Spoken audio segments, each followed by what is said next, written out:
Assalamualaikum anak-anak. Apa kabar hari ini? Alhamdulillah, Allah masih memberikan kita kesehatan. Semoga Allah senantiasa memberikan kita kesehatan sehingga kita tetap bisa belajar dan beribadah dan tetap di rumah ya. Jaga kesehatan, jaga kebersihan. Semoga Allah melindungi kita dan keluarga kita semua. Baik, pada kesempatan kali ini kita akan belajar tentang pemanasan global. Ayo semuanya dibuka bukunya bab 4 halaman 68. Oke. Pada bab 4 ini kita akan belajar tentang pemanasan global. Kita akan belajar tentang efek rumah kaca, tentang perubahan iklim, tentang pemanasan global, dan tentang atmosfer. Kita akan belajar ini. Baik, pernah nggak kalian mengamati perubahan musim yang akhir-akhir ini terjadi?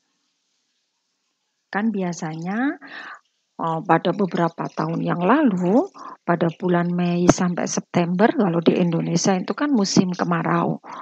Pada bulan Oktober sampai April biasanya kan musim penghujan. Tetapi akhir-akhir ini pada bulan November atau Desember itu masih musim kemarau.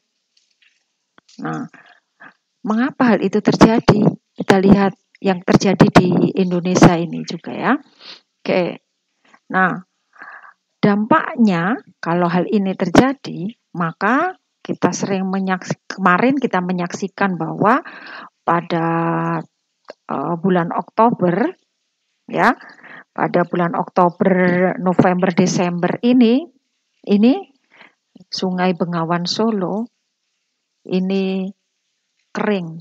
Padahal Sungai Bengawan Solo kalau pada waktu musim penghujan airnya begitu melimpah.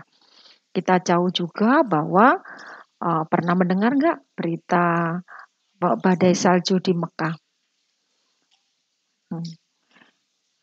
Mekah yang notabene negara kering, negara yang panas, ternyata turun salju. Nah, mengapa hal itu terjadi? Nah, inilah yang dikenal dengan perubahan iklim. Mengapa perubahan iklim itu bisa terjadi? Perubahan iklim itu terjadi karena aktivitas manusia. Apabila kita baik terhadap lingkungan kita, maka tentunya alam akan memberikan hal-hal yang baik pada kita. Nah, makanya kalian semua harus tetap menjaga lingkungan kita. Sayangi hewan, rawat tumbuhan, rawat lingkungan kita kalian. Jangan membuat pencemaran, membuang sampah tidak pada tempatnya, karena pada saat kalian merawat lingkungan, maka itu adalah wujud ketakwaan kita kepada Allah Subhanahu wa Ta'ala. Karena telah merawat ciptaan Allah. Nah, kita kembali pada buku kita ya. Kita akan belajar tentang apa itu efek rumah kaca. Baik, kita belajar tentang efek rumah kaca. Nah, apa sih efek rumah kaca itu? Jadi bumi itu diibaratkan sebuah tempat yang diselimuti oleh atmosfer. Nah, di dalam atmosfer itu banyak terdapat gas-gas. Gasnya berupa apa saja? Gasnya bisa berupa karbon dioksida, bisa berupa metana, bisa berupa oksigen, bisa berupa argon, hidrogen, neon, klorofluorokarbon, atau yang dikenal dengan CFC. Nah, apa fungsinya gas-gas ini?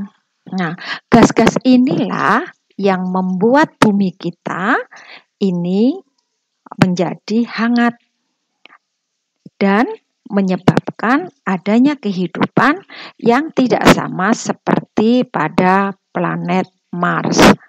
Kalau pada planet Mars, kalau pada planet Mars itu planet ini dingin sekali.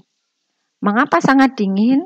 karena tidak ada atau komposisi dari komposisi dari gas-gas yang saya sebutkan tadi itu tidak mendukung untuk kehidupan seperti yang ada di bumi. Jadi Allah sudah mendesain bumi ini dengan begitu baiknya, dengan begitu hebatnya untuk kemaslahatan umat manusia. Tetapi jika komponen gas-gas yang ada di bumi ini itu tidak seimbang lagi, karena misalnya terjadi polusi udara, maka ini akan menyebabkan yang namanya efek rumah kaca. Nah, suhu buminya akan semakin tinggi. Kalau suhu buminya semakin tinggi, maka ini akan menyebabkan terjadinya yang namanya global warming. Coba lihat ini ya, gambar ini. Nah, ini pada halaman berapa ini? Halaman 73. Oke, jadi bumi ini ya, bumi ini diibaratkan, ini bumi diibaratkan seperti rumah yang diliputi oleh atmosfer. Oke.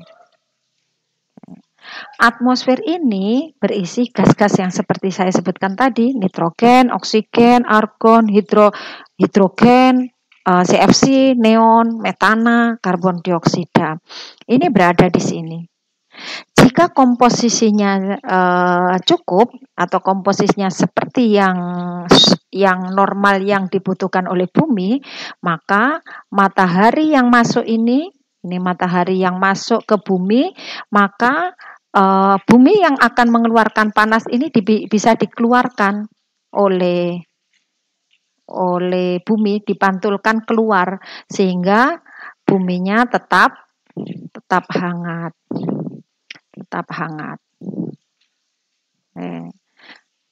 Nah, jadi atmosfernya harus pas, komponen-komponen gasnya harus pas.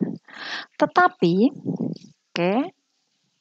kalau terjadi perubahan komponen, inilah yang akan menyebabkan terjadinya pemanasan global.